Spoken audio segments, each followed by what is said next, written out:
Bom, gente, quem abre o nosso programa é a Clínica Arte e Plástica e junto comigo a presença do Dr. William. Tudo bom com você, William? Tudo bom, Thiago. Então tá joia. Bom, hoje a gente vai falar sobre duas cirurgias plásticas, a rinoplastia e a otoplastia. Para a gente começar, a rinoplastia. A pergunta clássica, ou talvez mais tradicional, é: eu tenho probleminha no nariz, eu vou precisar quebrar o nariz? É verdade ou mentira? Então, Thiago, nem sempre precisa quebrar o nariz, né? A rinoplastia, ela tem várias técnicas de acordo com a gravidade do problema. Certo. Você pode mexer só na ponta nasal, você pode mexer em toda a estrutura do osso e da cartilagem. Certo. Né? Então, na verdade, depende de cada caso. Posso dizer que a maior parte existe a necessidade da fratura. Existe a necessidade? A maior parte existe a necessidade da fratura. Olha só. E, por exemplo, assim, algumas pessoas falam assim, que eu tenho só aquela protuberância, ou como que se chama? É a giba nasal. Giba nasal. Às vezes é uma coisa pequena. Existe aquela raspagem? Existe isso mesmo? Existe. É um procedimento, então, né? Quando a giba, né? Quando aquela protuberância é pequenininha, pode só fazer um lixamento, vamos dizer assim, né? Certo. E está resolvido, não necessariamente precisa quebrar o nariz. Agora, uma outra dúvida que eu tenho é recuperação. Depois que eu fizer essa cirurgia do nariz, quanto tempo eu vou estar apto para trabalhar, para o meu dia a dia normal de novo? Ou sem aquele roxo terrível que fica? Isso, então, principalmente quando existe a fratura, né? Então, quando se quebra o nariz, vai ficar com as pálpebras inferiores aqui arroxeadas, né? E esse roxo, ele some mais ou menos num prazo aí entre 1-2 semanas, entendeu? Por incrível que pareça, e é uma preocupação, uma pergunta frequente dos pacientes, é se a rinoplastia dói o pós-operatório. Porque quebra osso e etc. Você olha aquela pessoa toda roxa, exatamente, supostamente está doendo muito. Não é? Parece que apanhou, né? É verdade. Foi atropelada. Na verdade, por incrível que pareça, a rinoplastia não causa dor. A pessoa não sente dor no pós-operatório. O incômodo, talvez na verdade... Talvez o incômodo do tampão. Exato. É isso. Na verdade, o tampão ele fica um dia só. Né? O tampão também ele é retirado no próprio hospital. Né? Então, na alta já é retirado. A pessoa vai respirando para casa. A única coisa são os curativinhos, né? Que tem um gesso, tem umas fitinhas de micropor. E esses curativos vão sendo tirados com uma semana, né? Depois o micropor é trocado, né? Retirado com 15 dias. Mas, via de regra, então, não causa dor, é mais o incômodo pelo inchaço. Né? Então, obviamente, você... mexendo numa estrutura tão vascularizada, né, e central da face, vai inchar, a pessoa às vezes vai sentir alteração de paladar, vai ter as pálpebras arroxeadas, né? Mas no geral não sente dor. A recuperação é bem tranquila, bem tranquila. Agora, o nariz que sofre um procedimento, ele fica exatamente como a pessoa imagina? Ou vai depender do formato do rosto? Como que funciona esse aspecto? Isso é muito importante, né? As pessoas temem realmente pelo resultado muito exagerado, né? Ou um resultado, de repente, um paciente masculino com resultado de um nariz feminino. Muito fininho, muito arrebitado. Então, exatamente o que você falou. É uma proporção facial, né? Então, a gente precisa harmonizar o nariz, né, as proporções do nariz com as proporções da face. Então, obviamente, um homem tem um nariz um pouco mais forte e a mulher tem um nariz um pouco mais delicado.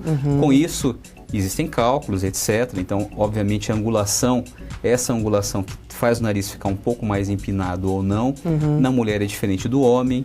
E todas essas variáveis são levadas em consideração durante a cirurgia. E isso você analisa antes de fazer a cirurgia? Até no próprio consultório ou só durante o procedimento? Não, antes da cirurgia existe um planejamento, né, pré-operatório. É conversado com o paciente, né, e é explicado exatamente isso. Ou seja, nem todo mundo pode ter aquele nariz que deseja também. Porque às vezes aquele nariz que a pessoa deseja, que viu... Que é aquela coisa perfeita de cinema, às vezes não vai... artista, eu queria nariz de fulano de tal, não vai ficar boa na face da pessoa. Então, hoje, o que realmente a gente leva em consideração é proporção, né? Naturalidade, certo. Né? E principalmente que a pessoa, obviamente que o nariz cumpra a função dele, que é respirar. Não adianta você ter narizes em proporções tão pequenos e você não conseguir respirar. Quer dizer, existe, né? Agora você entrou nessa outra questão, que era a minha próxima pergunta. Depois que eu realizar uma cirurgia dessa, eu vou respirar melhor ou é independente as coisas? Na verdade, deve, né? Porque antigamente, então, vamos dizer assim, na geração passada dos cirurgiões plásticos, né? Isso não era muito levado em consideração. Então, a pessoa queria um nariz normalmente pequeno, né? Porque geralmente é o nariz grande que você quer diminuir. E as rinoplastias eram rinoplastias extremamente redutoras, ponto. Então, se a pessoa respira bem ou não, independente. Não era levado em consideração. Obviamente, como tudo evolui, a ciência também, a medicina, a cirurgia plástica.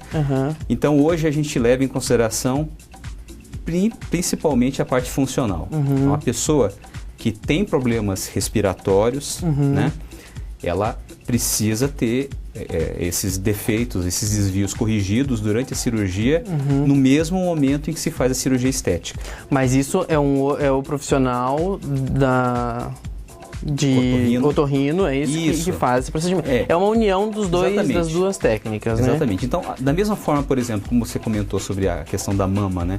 A pessoa vai colocar uma prótese. Não se cogita do cirurgião plástico, de repente, tirar um tumor para fazer uma cirurgia estética. Obviamente, se faz uma avaliação e, se for necessário tirar algum nódulozinho e etc. benigno, chama-se o mastologista para tirar no mesmo momento e aí o cirurgião plástico faz a parte estética. Então, da mesma forma, a gente faz com a cirurgia de rinoplastia. Então, o que acontece? Identificado o problema respiratório, o problema funcional, então é encaminhado para o otorrino, né? O otorrino vai fazer a avaliação, vai fazer o planejamento cirúrgico dele também, e aí, simultaneamente, é feita a cirurgia funcional e a cirurgia estética. Então, o otorrino faz o primeiro tempo, mesma cirurgia, o cirurgião plástico vai encerra lá o procedimento. E encerra. Fica alguma marca aparente, William, dessa cirurgia no nariz ou não? As pessoas perguntam muito isso também. Basicamente, 95% da cicatriz ela é feita interna. Né? Entendi. Então, existem várias técnicas de cirurgia de rinoplastia, né? Mas a que mais é usada, na verdade, é a que a gente chama de exorrinoplastia. Chama exo porque existe uma pequena incisão aqui, ó, nessa região aqui na do parte nariz. de baixo do nariz. Imperceptível, não existe cicatriz inestética nessa posição. A nossa cicatrização no meio da face é muito boa, inclusive. Não fica marca, não fica queloide, etc. Não precisa ter tanto medo, não então. Não precisa ter medo, isso é uma segurança realmente, né? E com esse tipo de incisão a gente consegue ter uma visualização muito melhor de todas as estruturas internas do nariz. Sim, eu imagino que deve puxar essa pele e analisar todo o nariz por dentro. Porque basicamente a cirurgia de rinoplastia, você faz modificação estrutural. Você mexe na cartilagem, nas cartilagens e na parte óssea.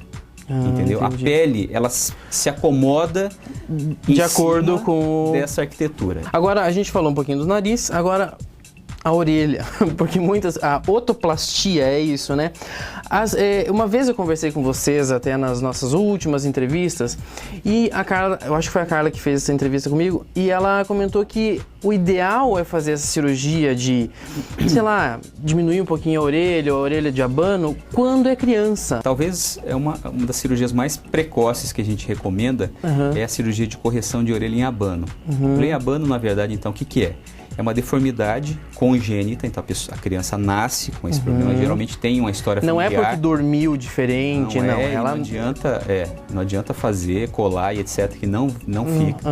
Então, um problema genético, é transmitido pai para filho, né? A pessoa pode pular a geração, a pessoa pode não apresentar e o filho apresentar.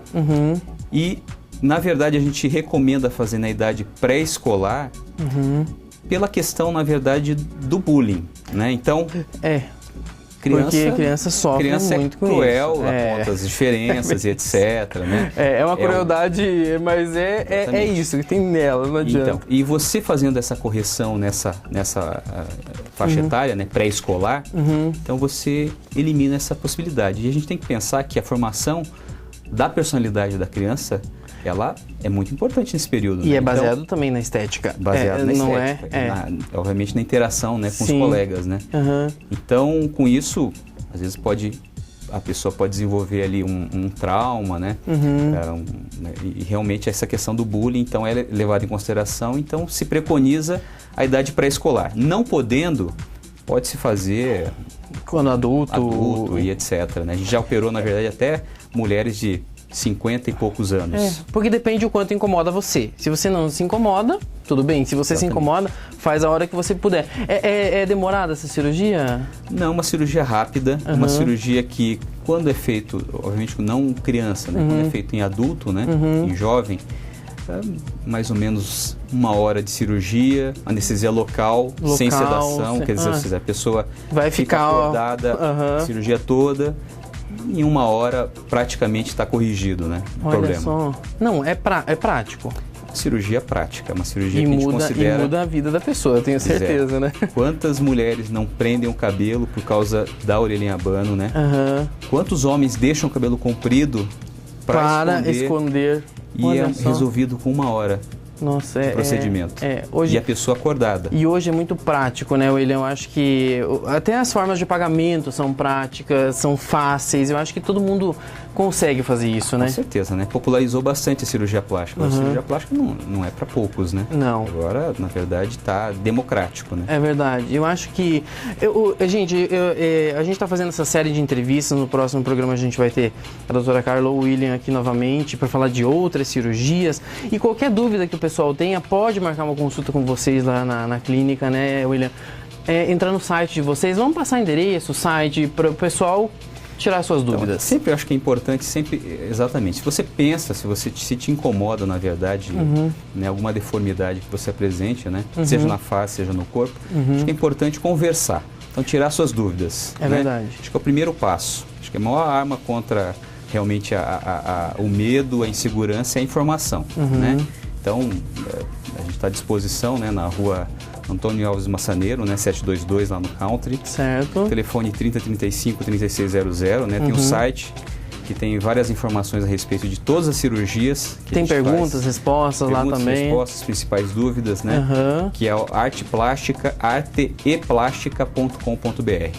Muito bem, então qualquer dúvida que você tenha, passe por lá, marque uma consulta lá com o Dr. William ou com a doutora Carla. E também, gente, a gente faz aqui no programa justamente para tirar as suas dúvidas. E algo mais que você queira saber, é só entrar em contato com eles. William, obrigado, até a próxima. Obrigado, Thiago.